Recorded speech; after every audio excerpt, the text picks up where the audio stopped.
Hey there, everybody. Pete Pardo here from Sea of Tranquility. Welcome to another edition of our Concert Reviews special. Today we're going to be talking about the Royal Affair show at Bethel Woods Center for the Arts in Bethel, New York, otherwise known as the original Woodstock site.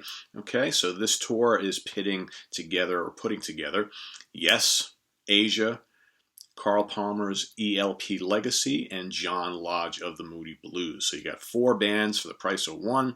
Showtime was at 6:30 last night. Nice night, kind of warm, a little breezy, perfect weather, barely a cloud in the sky, so it was a nice evening. This particular show at Bethel Woods, which if you haven't been there, is a fine venue. It's like, again, located the original Woodstock site, so there's just hills and trees and lush grass and streams and brooks everywhere. Really great place. I go there quite often. For this particular show, they decided not to sell lawn seats because I think this venue holds roughly 16, 17, 18,000 people at capacity, a lot of whom they can squeeze into the lawn. So, and I think the amphitheater, or the pavilion as they call it, holds somewhere between 3,000 and 4,000. So they only sold tickets for the pavilion last night, although a lot of people did actually probably bought pavilion tickets and decided because it was such a nice night to go and get some rent some lawn chairs and sit in the lawn. So there was a few hundred people in the lawn. I wouldn't say the pavilion was filled to capacity by any means. If it let's just say for argument's sake it holds 4,000, maybe there was 2,500 people there, maybe a little bit more. I don't know. It's hard to say. A lot of empty seats. So this show obviously did not sell too well, but they're playing all over the place, so maybe that's why. But anyway, so kicking off first at like 6:30 on the dot was Carl Palmer of ELP, okay, the only surviving member of Emerson, Lake and Palmer and his ELP Legacy band, which includes a hotshot young guitar player who's been with him for a while. I forget his name. A really good bass player as well. Carl on drums, and then you've got Arthur Brown, the vocalist from the crazy world of Arthur Brown, who's been around a million years, comes out and does some vocals on a couple tunes. So pretty cool. What's interesting, again, if you've never seen Carl Palmer's ELP Legacy band before, they don't use a keyboard player. Instead, the guitar player has a myriad of effects that can mimic like synth sounds and Hammond organ sounds. In addition to, a lot of times he's just playing really ripping rock guitar to replace the keyboard lines of Keith Emerson. So pretty cool stuff. They played a very short set. It was a half hour. They came out and did Carnival 9 First Impression Part 2. Okay, you had Arthur Brown, drew a blank there for a second, singing there. That followed up with they followed that up with Hoedown, which is pretty damn cool. Then you had Knife Edge, okay, Mr. Brown coming out again. He stayed out, and they played actually a cover of the old Crazy World of Arthur Brown classic Fire, which was actually kind of neat. And you had the guitar player in the band doing all that Hammond organ stuff on his guitar. It was pretty cool. And then another Aaron Copland cover, because of course Hoedown is also one of their more famous tunes, Fanfare for the Common Man. So that kind of finished off the set very quickly, right? So that then made way, and I believe there was like a 3-minute kind of break in bands, if that. I mean, they were very economical last night with getting bands off the stage and bringing the next ones on. So at literally 7 o'clock or 7:03, John Lodge and his band came on. So they played a selection of songs, mostly Moody Blues songs, missing a couple really big hits, but they played Steppin' in a Slide Zone. They played Saved by the Music, Legend of a Mind, which is really cool.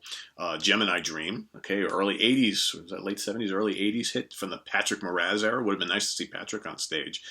They had actually a really good guitar player. John had a really good guitar player. John, of course, on bass and vocals. And they had someone playing cello who also doubled on guitar. Keyboard player, drummer. What else we got here? Isn't Life Strange they played. I'm Just a Singer in a Rock and Roll Band, and Ride My Seesaw. So the last two tunes were actually the biggest Moody's hits that they played, although Legend of Mine was a pretty big hit as well.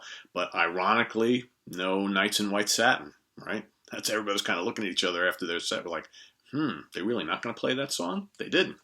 So, but a pretty cool set.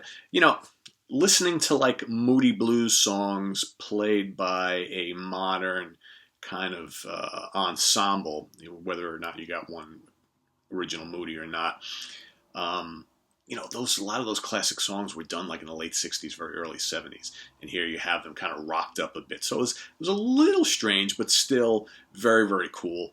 And just great to hear those songs because they're classics. And, I think the band or John Lodge or his band actually had a lot of fans in the audience. I think there was a lot of people who came to the show to see them. A bit of an older crowd, to put it mildly, last night.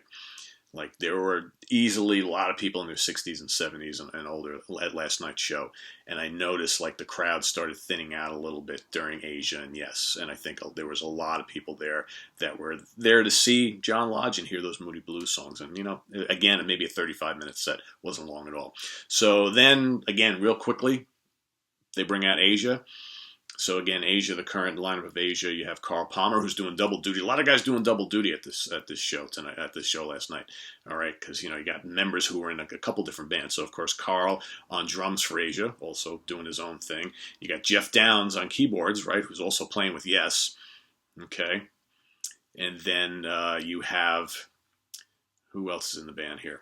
Oh, so you've got Ron Bumblefoot Thal, who's the newest member. He's on guitar and lead vocals, surprisingly. Never knew the guy sang. Great guitar player, but never knew he sang. So he's now singing the lead vocals for Asia. Okay, and then you got Billy Sherwood on bass and backing vocals, who is also in Yes. Okay, so a lot of guys doing double duty here. So they come out, they play Go, which is a great Asia tune. I always love that song a lot. Really sounded really, really good. Okay, Mr. Thal sounding very good on vocals. He's got a similar style to the late John Wetton, so he kind of fits in really well. Then they play Don't Cry, okay? Then, Jeff gets on the microphone and talks about, or was it Carl? Actually, Carl was on the microphone, and he's talking about how we got a guy on stage tonight who was in the first ever MTV video, so of course talking about Jeff Downs, and of course that led into them playing the Buggles hit video, Kill the Radio Star. Kind of fun, the crowd seemed into it, but, I would have rather heard another Asia tune, but whatever. Then they played The Smile Has Left Your Eyes, okay, which was basically, vocals and kind of like piano keyboards. And then Carl got back on the microphone and announced that they were going to play the ELP hit, Lucky Man, which I'm assuming the reason they did it during the Asia set is so that Ron could sing it, because there's no way in hell that Arthur Brown was going to sing that. Because Arthur, he did okay on the ELP Legacy set, could still hit some of those high notes and everything like that, but man, when he tried to hit the more melodic Greg Lake parts, not really cutting it. So kind of cool that they decided to play Lucky Man during the Asia set. Ron did a great job on it, and then of course you had Jeff doing his the Moogs solo at the end. Then of course Ron takes his guitar off, grabs a mic, out comes Steve Howe. Steve Howe plays the rest of the set on guitar, all by just him on guitar. They kicked into Wildest Dreams, which was really good. Soul Survivor, which was excellent. Only Time Will Tell, and Heat of the Moment to finish it all off. So crowd was pretty into it. Again, not a very long set, maybe 45 minutes. Definitely wasn't an hour, because these songs are pretty short. So, but really good. I thought Ron Bumblefoot Thal did very, very well. Just not a shame you couldn't hear more guitar from him, right? Because the more guitar-y tunes were later in the set, and apparently Steve Howe was kind of like not having any of that playing dual guitar thing. I think he had enough of that on the Yes Union tour with Trevor Rabin, right? He just wanted to be the man, and he did well for himself, so that was good. But yeah, Ron's vocals I thought were really strong, and I just thought they had a really good set. I think Billy Sherwood was like the MVP of the whole night, man. He's just rock solid bass playing and really, really good backing vocals. I mean, he just was there in the pocket all night, and just a really, really good musician, Billy Sherwood is. And, and I'll get into it a little bit more coming up. I'm not nuts about Jeff Downs' live keyboard sound. It never really was. And, he sounds okay in the Asia stuff, but, let's kind of get to the Yes set. So, Yes came on, I believe it was roughly, 8:45 or something like that, okay? So you had, you knew this show was going to end early, right? So they kicked off, of course, they come on stage, finally got dark there, so, they were, darkness all around, the stage is brightly lit, Firebird Suite, and then they come out and they played No Opportunity Necessary, No Experience Needed, which was from, was that the very first Yes album, or the second one? I forget. It's actually a Richie Havens cover, but it's from one of their first two albums. That's kind of a cool tune. You got the feeling a lot of people in the audience didn't really recognize it, though. Again, it was another one of those nights where you had a lot of people who were obviously here for the hits and for the kind of minor tunes, deep album cuts, or minor hits. Little applause, and it's like they were waiting for those, the 5 or 10 tracks from all these bands that they were going to really know from the radio. It's frustrating. So then the second they ripped into Tempus Fugit from the Drama album, which was really cool, and a lot of us, longtime Yes fans were really excited to hear. But again, you're just looking around at people just kind of like, oh yeah, this is cool. It's like, they're waiting all night for Roundabout and Seeing All Good People, which, obviously were coming. And it's just a frustrating thing about seeing shows, here in the U.S. these days, especially for these older bands. You get these people that come and they just want to hear those, 2 or 3 or 4 big hits, and the rest are just kind of like, yeah, that's nice. But Tempus Fugit was great. Again, kind of what I hinted at before. Jeff Downes is a fine player and all that, and I think he's really good in Asia. I've never liked him in Yes. I just think Yes needs to have a keyboard player that can give you this big symphonic, bombastic sound and really virtuoso lead lines and all that kind of stuff, and he's not really that guy, in my opinion anyway. And just going through, as I'm going through the set list, and I hate to keep going back. You're missing Wakeman. It's like, yeah, we all miss Wakeman, but I'm just missing someone who's got like a real presence behind there. And I don't get it with Jeff Downes. I just don't get it. So, but Tempus Fugit was cool. Steve Howe playing his Stratocaster on this one. I never liked Howe playing Stratocasters live. Really thin sound, and I thought the song needed a little more oomph, but Sherwood was great on it. Okay, and you got John Davison, who just sounds fits the role.